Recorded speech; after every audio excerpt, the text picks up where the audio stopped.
नमस्कार, IBC 24 देख रहे हैं आप और मैं हूं आपके साथ अविनाश कर।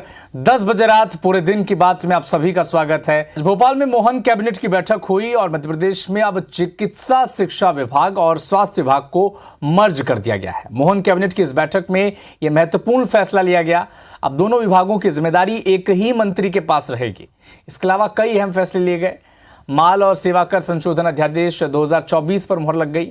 MP आयुर्वेदिक विश्वविद्यालय अधिनियम 2011 के कुछ प्रावधानों में संशोधन किया गया, जिसके तहत आयुर्वेदिक विश्वविद्यालय नर्सिंग और पैरामेडिकल की पढ़ाई भी अब करा सकेंगे। अशोकनगर के मुंगावली में मलालगढ़ लिफ्ट इरिगेशन परियोजना को मंजूरी मिली है, जिससे 26 गांव की 7500 हेक्टेयर जमीन में सिंचाई होगी। रतलाम के बैराज बांध पर भी मंजूलिया समूह जल परियोजना को मंजूरी मिली है।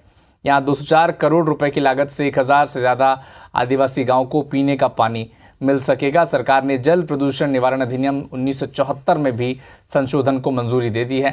इसके अलावा प्रदूषण कंट्रोल के अधिकारियों को कोर्ट के अधिकार दिए जाएंगे। छोटे मामलों की सुनवाई और निपटाने के लिए केंद्र को यह प्रस्ताव भेजा जाएगा। वहीं MP के सभी जिलों में प्रधानमंत्री एक्सीलेंस कॉलेज खोलने की मंजूरी भी कैबिनेट ने दे दी है।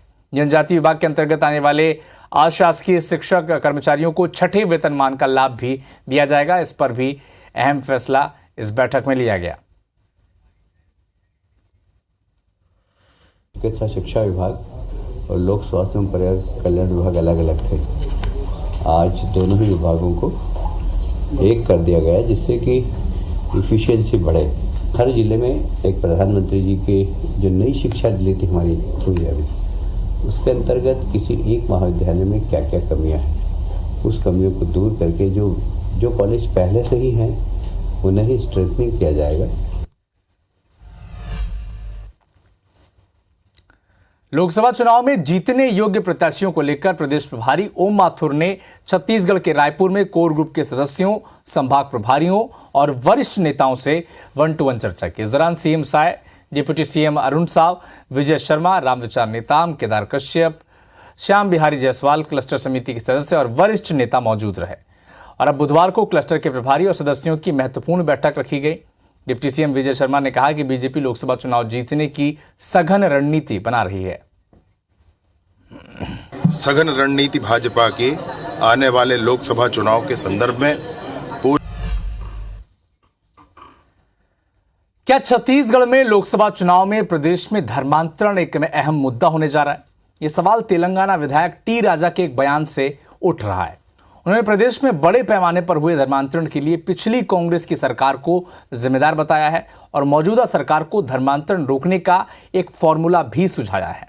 क्या उनके इन बयानों के प्रदेश कांग्रेस की मुश्किलें बढ़ सकती हैं? कांग्रेस कैसे इसका काउंटर करेगी? क्या यह सब 2024 चुनाव की प्लानिंग के तहत किया जा रहा है? एक रिपोर्ट आपको दिखाते हैं।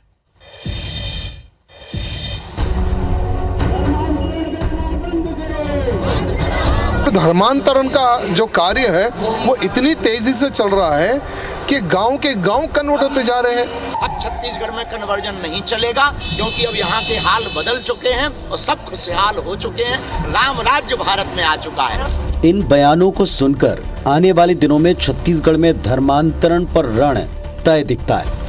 दरअसल राजधानी में कथा समारोह में शामिल होने पहुंचे तेलंगाना की गोशामैल सीट से विधायक T राजा सिंह ने छत्तीसगढ़ में धर्मांतरण को लेकर बड़ा बयान दिया। राजा ने कहा कि पिछली कांग्रेस सरकार ने धर्मांतरण करवाकर पाप किया, उस पाप को बीजेपी को धोना है। इसके लिए बीजेपी में एक विशेष मोर्चा होना चाहिए। राजा ने प्रदेश सरकार से धर्मांतरण रोकने कानून बनाने और एक एंटी धर्मांतरण विंग बनाने की अपील की। राजा ने कांग्रेस पर आरोप लगाते हुए कहा कि कांग्रेस सरकार में रोहिंग्या मुसलमानों को यहां बसाया गया। राजा ने सरकार को सलाह दी कि जो व्यक्ति हिंदू धर्म छोड़ता है उन्हें ना तो किसी सरकारी योजना का लाभ दें, न ही वोट का अधिकार। ये अगर उनको पहले ध्यान आ जाता तो ठीक रहता। अच्छा है जो भी है। धर्म परिवर्तन करता है उसको सरकारी नौकरी में सुविधा नहीं मिलनी चाहिए, क्या कहना है? उन्होंने अच्छी बात कही है। इस आरोप पर कांग्रेस ने भी जमकर पलटवार किया। कहा कि कांग्रेस सरकार के समय एक भी जबरिया धर्मांतरण का केस नहीं हुआ। ये महज बीजेपी का हिंदू वोट्स को अपने पाले में लाने का हथकंडा मात्र है। कांग्रेस ने चुनौती देते हुए कहा कि मौजूदा बीजेपी सरकार जांच करवा कर बताए कि प्रदेश में कहां रोहिंग्या मुसलमान बसे हैं, और अगर ये सच है तो केंद्रीय गृह मंत्री घुसपैठ न रोक पाने पर इस्तीफा दें। तो पिछली सरकार ने जो पाप किया है उस पाप को धोने का कार्य भारतीय जनता पार्टी को करना है। स्पेशली कन्वर्शन को रोकने के लिए एक विंग का निर्माण होना जरूरी है। छत्तीसगढ़ में कांग्रेस के कार्यकाल में रोहिंग्याओं को बसाया गया। छत्तीसगढ़ में हमारी सरकार रहने के दौरान एक भी धर्मांतरण का कोई केस नहीं आया। हम जाके मोदी जी से क्यों नहीं कहते कि धर्मांतरण जो राष्ट्रव्यापी समस्या है जिस पे कानून बना दिया जाए। सिर्फ के लिए धर्मांतरण सिर्फ मुद्दा है हिंदू मतों को केंद्रीकरण करने का, इसके अलावा कुछ नहीं। और अब भारतीय जनता पार्टी की सरकार है, जांच करवा ले, बताएं कहाँ पे रोहिंग्या बसे हैं। अयोध्या में रामलला की प्राण प्रतिष्ठा से बने माहौल के बीच बागेश्वर धाम सरकार पंडित धीरेन्द्र कृष्ण शास्त्री ने भी छत्तीसगढ़ में धर्मांतरण को लेकर अपनी बात रखी। उन्होंने कहा कि छत्तीसगढ़ में अब धर्मांतरण नहीं चलेगा क्योंकि यहाँ के हालात बदल गए। अब भारत में अखंडता की ओर भारत के लोग बढ़ रहे हैं, एकता की ओर बढ़ रहे हैं। यहाँ पर भी समूचे क्षेत्र में जितना कन्वर्जन हो रहा उसको रोका जाएगा, घर वापसी बहुतायत मात्रा में कराई जाएगी। एक दिन में धर्मांतरण पर 2 बड़े बयान। तो क्या ये माना जाए कि आने वाले 24 के आम चुनाव में प्रदेश में धर्मांतरण भी एक बड़ा मुद्दा होगा? वैसे भी 2023 के चुनाव में छत्तीसगढ़ की करीब आधा दर्जन सीटों पर सनातन सेंटिमेंट से जुड़े मुद्दे और चेहरे असरदार रहे हैं। तो क्या बीजेपी आम चुनाव में देश में राम मंदिर से बने माहौल और प्रदेश में धर्मांतरण के आरोपों के जरिए कांग्रेस की चौतरफा घेराबंदी की तैयारी में? अगर ऐसा हुआ तो कैसे काउंटर करेगी Congress? Bureau report, IBC 24। Jabalpur में 35 साल की महिला ने मुस्लिम धर्म छोड़कर हिंदू धर्म अपना लिया। सदर बाजार स्थित शिव मंदिर में धर्म सेना के कार्यकर्ताओं की मौजूदगी में पंडित ने विधि विधान से पूजा अर्चना की और सनातन धर्म में उस महिला की वापसी करवाई। महिला का नया नाम रखा गया नंदिनी। पहले महिला का नाम था रजिया भी। महिला ने कहा कि जल्द ही उसके पति भी सनातन धर्म में वापसी वो करने जा रहे हैं।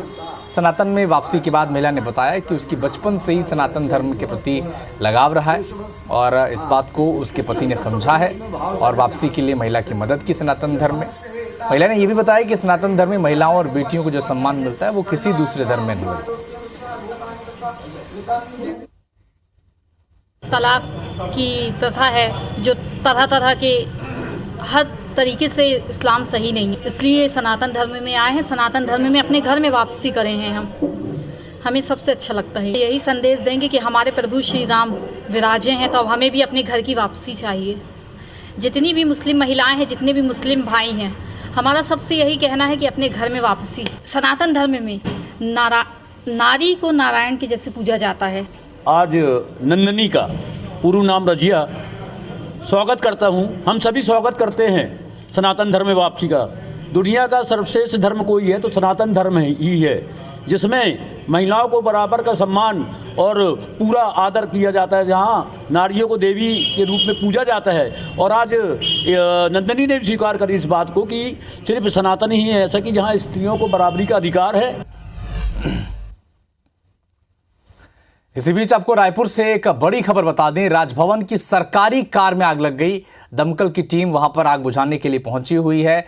मोती बाग का रास्ता फिलहाल बंद कर दिया गया है। सिविल लाइन थाना इलाके का ये पूरा मामला बताया जा रहा है। तो एक अहम अपडेट आपको रायपुर से बता दें, राजभवन की एक सरकारी कार में आग लग गई है। तो एक इसी खबर पर अधिक जानकारी के लिए हमारे सहयोगी तहसीन जैदी इस वक्त हमारे साथ जुड़ चुके हैं। तहसीन, बताएं अभी क्या स्थिति है वहां पर? ये टाटा जेस्ट गाड़ी है जो बताया जा रहा है राजभवन में की गाड़ी है ये, और इसमें ये बात सामने आई है जो CG027758 नंबर इस गाड़ी का है। और बताया जा रहा है कि इसमें जो इसमें बैठे लोग थे वो कुछ सामान लेने गए थे ड्राइवर, और तभी ये अचानक से इंजन की तरफ से आग निकली है। और आग इतनी जल्दी उसने पकड़ी कि मौका तक नहीं दिया उस ड्राइवर को कि उसमें सामान या किसी तरह का उसके बचाव कार्य कर सके। अच्छा। उसके बाद वहाँ के स्थानीय लोगों ने उसमें सूचना दी और जब तक वो दमकल की 2 गाड़ियां मौके पे पहुंची, लेकिन उसमें आधे से ज्यादा जो गाड़ी है वो जलकर पूरी तरह राख हो गई। लेकिन अभी उस पर आग पे पूरी तरह काबू पा लिया गया है। लेकिन ये आग लगने के कारण अभी तक जो कह सकते हैं कि अभी क्लियर नहीं है। और ये सिविल लाइन थाना पुलिस भी मौके पे पहुंची थी। अभी फिलहाल जो है वो गाड़ी को वहीं रखा गया है, क्योंकि उसका कल जो है मैकेनिकल मुलायजा कराया जाएगा गाड़ी का। उसके बाद ये देखा जाएगा कि इसमें क्या कारण था, क्योंकि टाटा जेस्ट गाड़ी जो है वो अभी नई गाड़ी है, लेटेस्ट गाड़ी है, तो अभी उसमें ये देखा जाएगा क्या लगी, क्यों, क्या कारण उसमें सामने है। फिलहाल ये है कि इसमें कोई यातायात नहीं हुआ है, लेकिन ये कि इलाके में थोड़ी सनसनी जरूर फैल गई थी। और जो मोतीबाग इलाका जो है वहां का जो आवागमन था, क्योंकि उसको थोड़ी देर के लिए रोका गया था, क्योंकि बीच सड़क में ये हादसा हुआ है और दमकल की 2 गाड़ियां पहुंची थी, तो उससे जाम की स्थिति होती तो उससे पहले ही वहां के जो स्थानीय लोग थे और खासतौर से यातायात पुलिस ने डायवर्शन कर दिया था और अभी फिलहाल जो स्थिति नॉर्मल हो चुकी है वहां पे। जी चलिए तहसीन, आप नजर बना के रखें इस खबर पर, अपडेट हम आगे भी लेते रहेंगे आपसे। असम में राहुल गांधी की न्याय यात्रा में पथराव का कांग्रेसियों ने कड़ा विरोध जताया है। एमपी कांग्रेस ने प्रदेशव्यापी मौन धरना दिया और भोपाल में इस धरने में पीसीसी चीफ जीतू पटवारी समेत कांग्रेस के कई दिग्गज नेता शामिल हो गए। इंदौर में बड़ा गणपति इलाके में सुभाष प्रतिमा के सामने कांग्रेस नेताओं ने धरना दिया, जबकि बैतूल में भी कांग्रेसियों ने मौन धरना प्रदर्शन किया।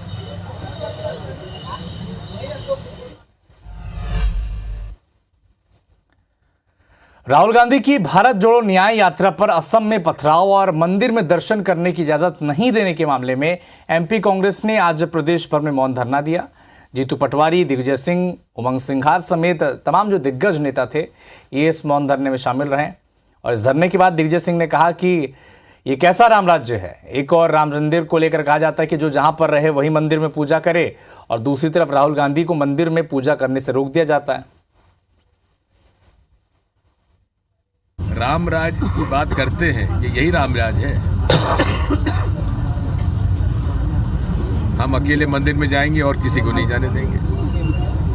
यही अन्याय के खिलाफ भारतीय कांग्रेस, राष्ट्रीय कांग्रेस पार्टी न्याय यात्रा चला रही है।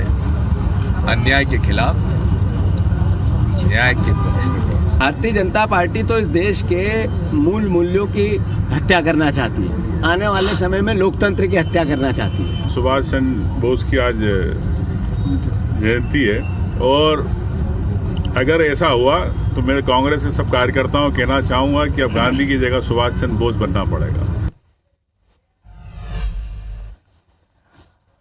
जबलपुर में एक वाहन चेकिंग के दौरान एक कार से 79 लाख रुपए से ज्यादा कैश बरामद किए गए। कार में बैठे सतीश मालपानी नाम के युवक ने खुद को लोहे का व्यापारी बताया, जो रुपये लेकर नागपुर जा रहा था। इतनी बड़ी कैश राशि को देखते हुए पुलिस ने आयकर विभाग को सूचना दी। फिलहाल ये कैश राशि जब्त की गई है। आयकर विभाग की टीम व्यापारी से पूछताछ कर रही है। आशंका है कि युवक के तार हवाला कारोबार या फिर टैक्स चोरी से जुड़े हो सकते हैं।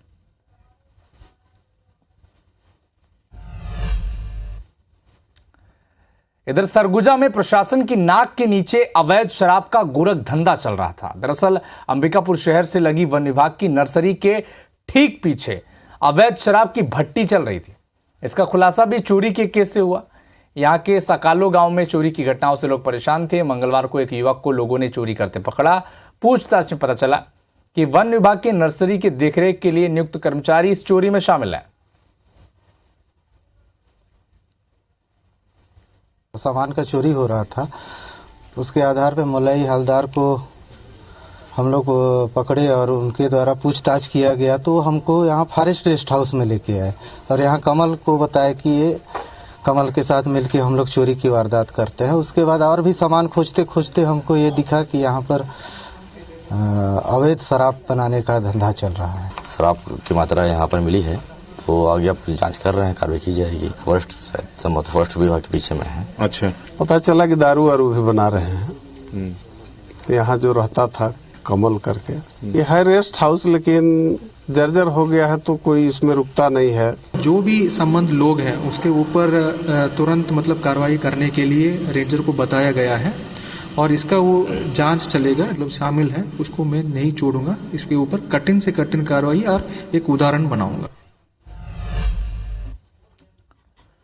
2024 के लोकसभा चुनाव से पहले बीजेपी ने बिहार में एक बड़ा दांव खेला है। मोदी सरकार ने ओबीसी वर्ग से आने वाले पूर्व मुख्यमंत्री और नीतीश कुमार, लालू प्रसाद यादव के राजनीतिक गुरु रहे कर्पूरी ठाकुर को भारत रत्न देने का ऐलान किया है और इस संबंध में राष्ट्रपति भवन की तरफ से बयान जारी कर जानकारी दी गई है। कर्पूरी ठाकुर की बुधवार यानी कल 100वीं जयंती है। उन्हें मरणोपरांत भारत रत्न सम्मानित किए जाने का ऐलान किया। जनता दल यूनाइटेड जेडीयू ने एक दिन पहले ही कर्पूरी ठाकुर को भारत रत्न देने की मांग की थी। तो चलिए आपको सिलसिलेवार तरीके से ये भी बताते हैं कि कर्पूरी ठाकुर को भारत रत्न देने के मायने क्या हैं। ईमानदारी सादगी के पर्याय थे कर्पूरी ठाकुर और कई अहम फैसले न सिर्फ बिहार बल्कि पूरे देश के समाजवाद को स्थापित करने के लिए इनके फैसलों को माना जाता है।